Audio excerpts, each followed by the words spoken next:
Hello and welcome back to Grumpy's Kitchen and Provisions. I'm Grumpy again. Today we're going to make a manicotti, but I'm going to start out with making the meat sauce because that's going to cook for about an hour and a half, 2 hours. So this is a shout out to our dear friend Mama Patty. So this is one of the recipes she would make. Obviously I'm going to grumpify it a little bit. It was always delicious. We're going to start with the meat sauce. So let me tell you what I have here. I have 3/4 of a pound of ground chuck. I have 3 sweet Italian sausage links that I'm going to take the casing off. I have 1 medium to large onion, medium dice, 5 cloves of garlic. So here I have 1.5 teaspoons of oregano, 1 1/4 teaspoons of basil. Here we have 1 teaspoon of Grumpy's Go-To, 1 teaspoon of Grumpy's Etcetera. I'm going to add a 1/2 teaspoon of sugar once we get going. So here is 2 15-ounce cans of tomato sauce of your choice, and then 1 15-ounce can of plum tomato or San Marzano, and then 1 small can of tomato paste.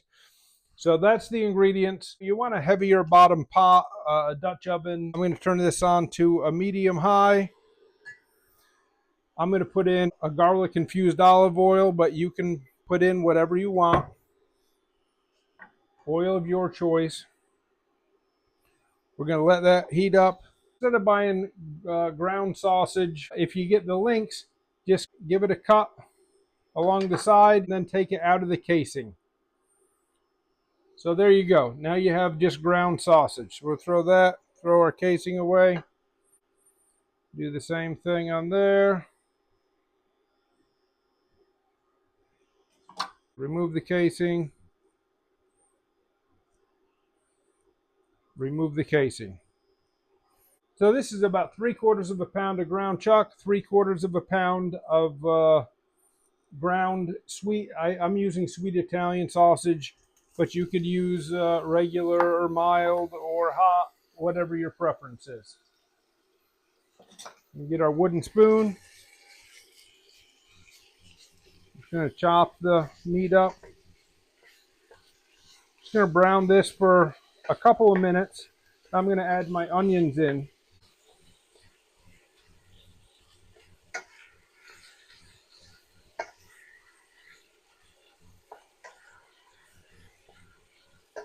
I'm going to go ahead and throw my onions in. They can cook the same time. It'll still brown.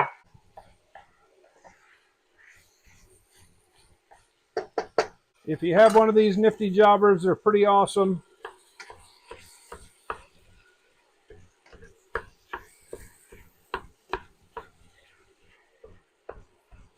Just to kind of break up the bigger chunks.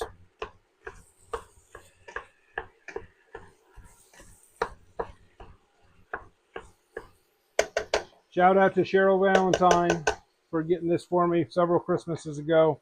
One of my favorite non-chef tools, but works great.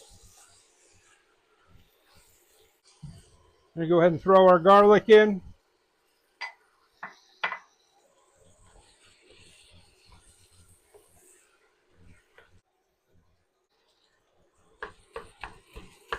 Our meat is brown, cooked.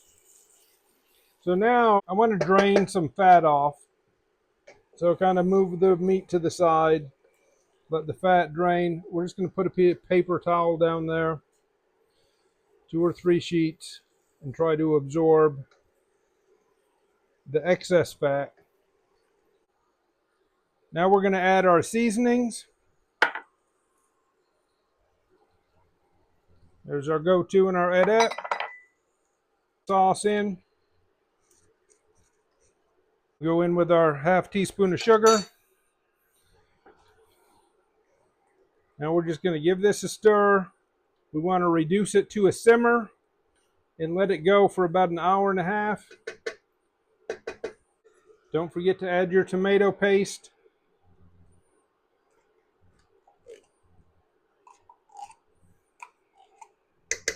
Let's let it come back up to a boil. And then we'll reduce it to a simmer. If you still have big chunks of tomatoes, just use your fancy dilly there and give it a chop around. Reduce this to a simmer, 210 degrees or so. Throw your lid on, stir it every 15 minutes.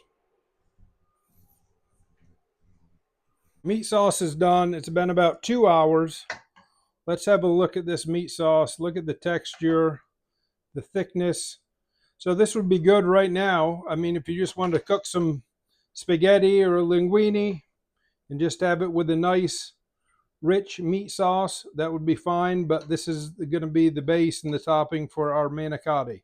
Let's make our filling for the manicotti. So let's see, show you what I have so far. So I have 1.5 blocks of cream cheese. So that's what, 12 ounces softened. I have 1 15-ounce of ricotta cheese. I have 4 cloves of garlic. I have a 1/2 cup of shredded Parmesan cheese. And I have a total of 4 cups of shredded mozzarella cheese. So 3 of it's going to go in the mix, 1 cup to go on top. And then I have a little bit of green onion. So this is 2 green onions I'm going to throw in like that.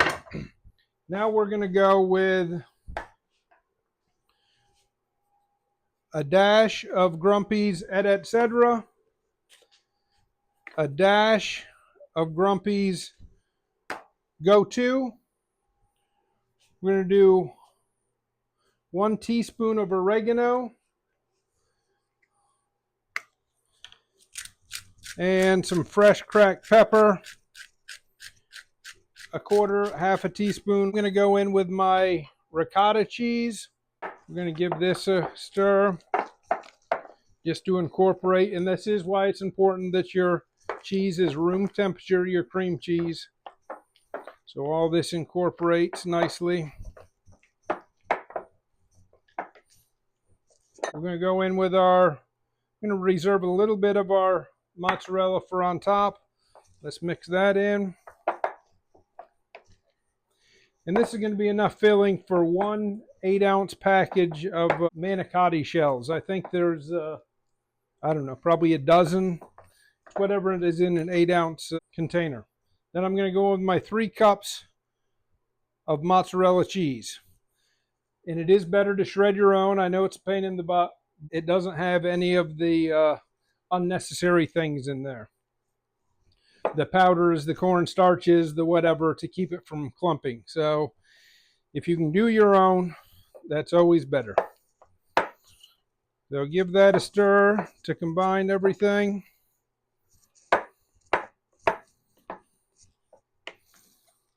Is it easier to go buy a frozen manicotti? Sure. Is it better? No, sir. This is a phenomenal recipe. So this is, again, it's kind of like the country fried steak. You do it a couple times a year because it's a very heavy meal, but it is delicious. So we're having some special company today. So want to do a special meal. And again, shout out to Mama Patty for her recipe. Grumpified a little bit. Okay, so there are, oh, I forgot to throw in our garlic. So let's throw in our garlic. My bad. So now we got to mix it just another couple of minutes. So that was 4 cloves of fresh garlic minced up. Making a mess, but that's all part of the excitement. There we go. Our fillings done, combined. So let's get ready to make our manicotti. I have my 13x9 pan. I'm just going to give it a quick spray of your choice. Now I'm going to go in with about 2 scoops of my sauce. So we have a nice bottom layer. I didn't film, but I cooked 1 8-ounce package of manicotti per the instructions, 8-9 minutes. You don't want them soggy, so I think I went 8 minutes. So they're a little al dente, but that's fine because this is going to cook for another 45 minutes or hour. So let's stuff the shells. It's a little messy, but that's all part of the process. So here's my manicotti shells. I've been cooked and cooled.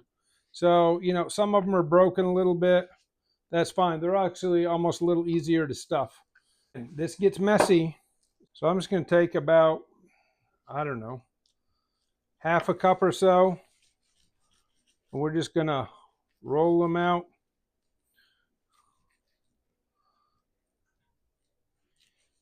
into a manicotti shape. I'm going to split my manicotti like so. I'm going to put my cheese filling in and then wrap the manicotti like so. I'm going to fit it like that.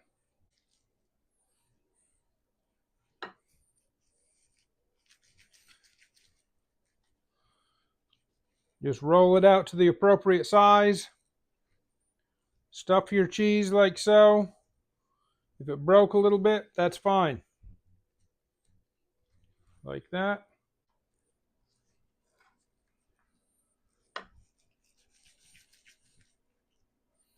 Roll it.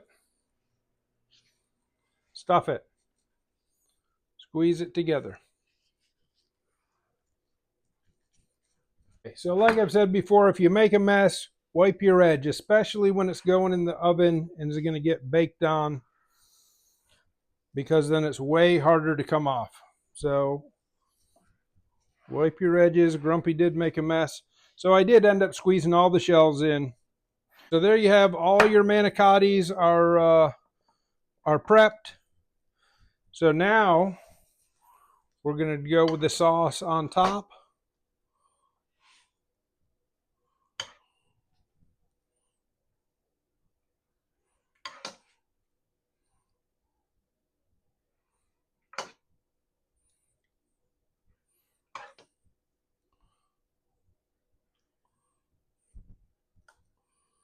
Doesn't that look delicious?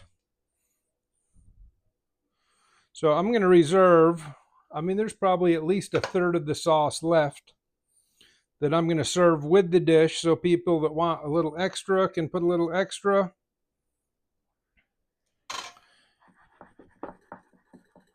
So just like so. Our 1 cup of mozzarella cheese that we'd reserved. Just going to throw this on top.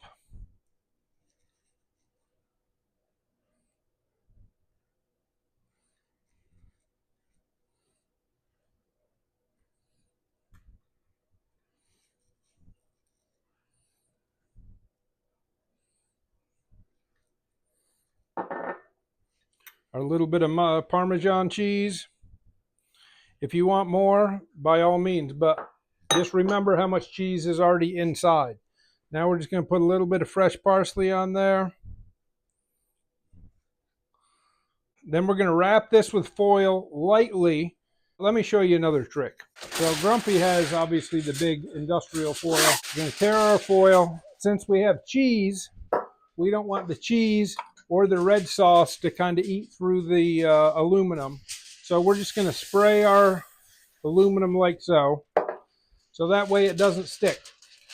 We're going to put it on there. We're going to have it do a little bit of a tent effect. Doesn't have to be tight.